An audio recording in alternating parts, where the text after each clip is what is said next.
Welcome to Riks Europe.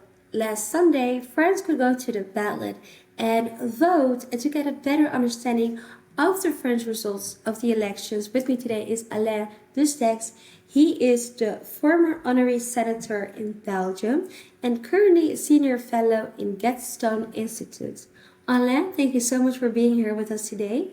Thank you. So we already know the first results of the elections. Marine Le Pen actually won the first round, but could you please elaborate more on the first results? Yes, so in France, they have a two-round system. So the first round, you are allowed to vote for any candidate.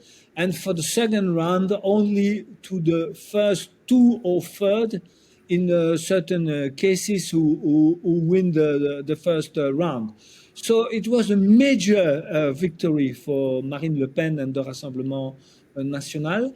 They almost doubled the result from 2 years ago, in 2022, and they got 33% of the vote, more almost 11 million voters, which is a tremendous result never obtained by the Rassemblement National.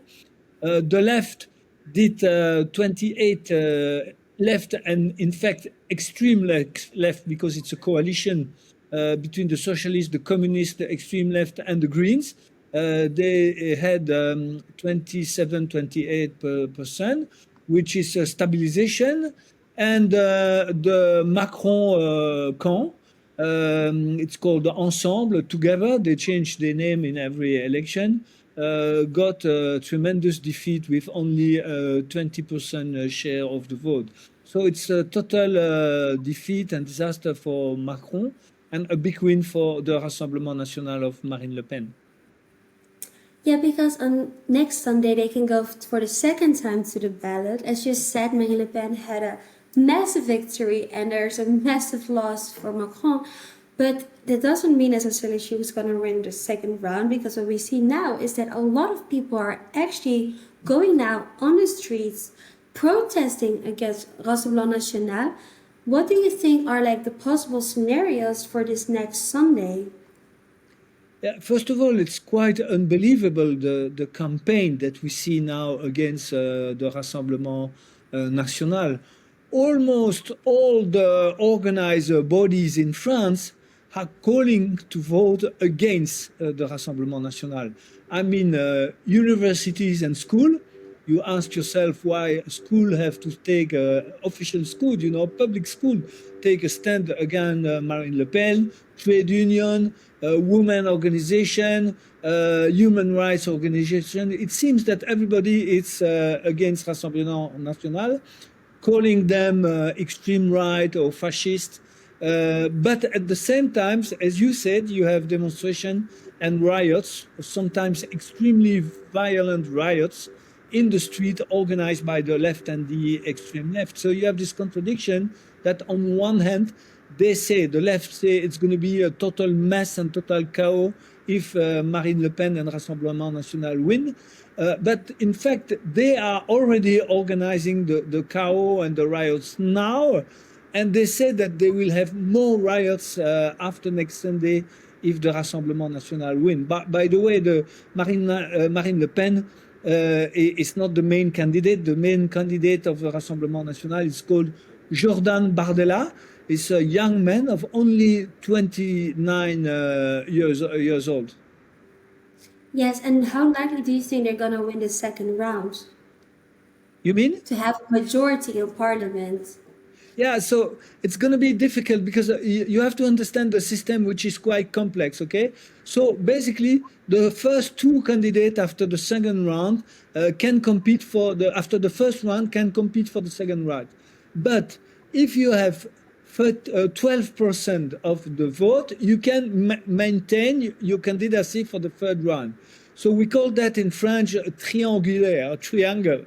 So what's happening now is that the center, Macron, and the left and extreme left, they are calling for everybody to go against Front National, and they ask the third candidate, if he's not well placed to win against Front National, to not to run, so to say he's not going to run, to increase the likelihood of the candidate against Rassemblement National to win.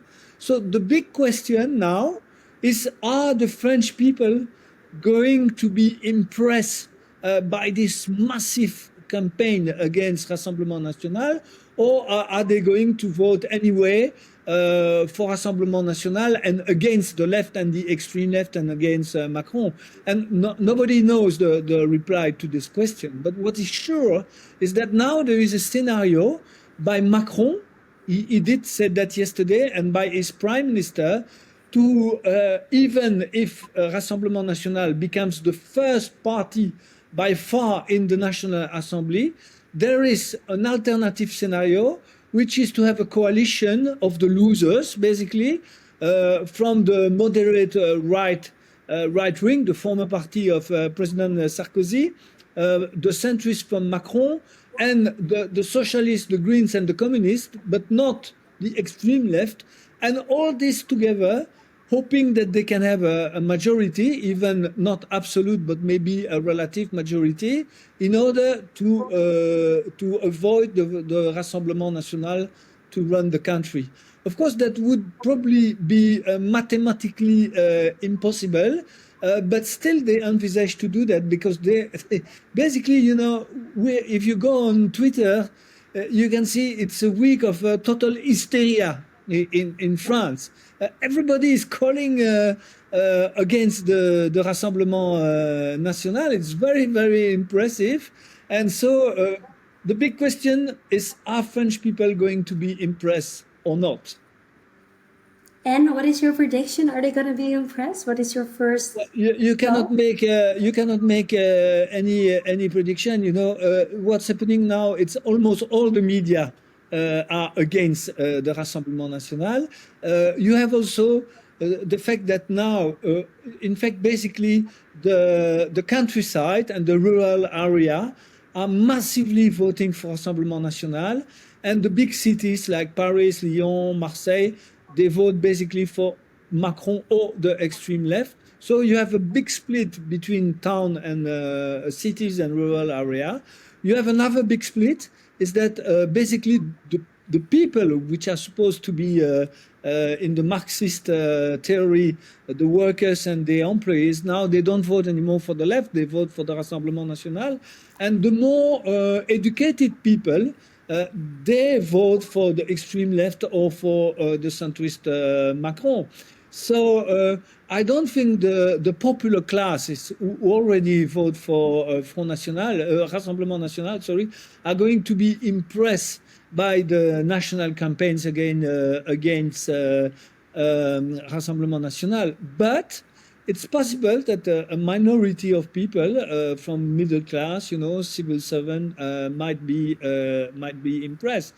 Whatever happened, it's going to be a period of terrible difficulties and difficulties, because if Bardella and Le Pen, if they win, they're going to have all the institutions against them, you know, the constitutional court, the state council, the high-level civil servant, the trade union. Everybody is going to be against them, including the riots in the street. And that's if they win. And if they lose, then I think a majority of French people will be terribly disappointed because there is also a lot of hope to change in France because of the violence. We didn't speak about that yet. The violence, the insecurity, the immigration, the unemployment, and many things, you know. So there is a lot of hatred and a lot of hatred in France now. I want to elaborate on that because what you say is exactly right. I mean, Bardella, his party, got 11.5 million votes. They're actually the biggest one after the first round of votes. It clearly shows that people are fed up. They want less EU. They want stricter migration policies. Basically what we've seen throughout of Europe. In case they will not be able to secure a majority in parliament, which is actually needed if you want to get new laws, new stricter implementations to close borders, for example, how can they still secure that they are satisfying their voters at home? Because this is at the end what people want. I think people don't really care about what parliament is going to look like. People just want to know that their change that they're desiring is being seen in society. Yes, you know, in the different opinion polls and survey, you see that 7 out of 10 French people basically agree that there's too much immigration, too much violence, too many non-respect of the name of France and the identity of France. And so you have 7 out of 10 people who agree with that. But of course, the Rassemblement National is only a third of the French voters. So yes, if the left and the center win, or if they don't win, but if they succeed to have a kind of a coalition in parliament to run the country, there's going to be a terrible discontentment in France in the coming weeks and months, because you know almost every day now you have a rape by a woman raped by an immigrant. You have a French native gal attacked by immigrant. Most often, those immigrants are people who are not supposed to be on French territory because they already received an order to leave the territory. And of course, the mainstream media, they minimize this thing happening. But every day there is something like that happening, and it makes most of the French people extremely unhappy. Alain, I want to thank you so much because I think the message that you're giving right now is very clear. Don't let yourself go crazy by all the media headliners. Make sure that you go out if you're from France and vote whatever your heart tells you what is right for France. Thank you so much, Alain, for being here with us here today. And thank you, of course, for our viewers for watching. Thank you, Scarlett, and good luck with your program. Thank you.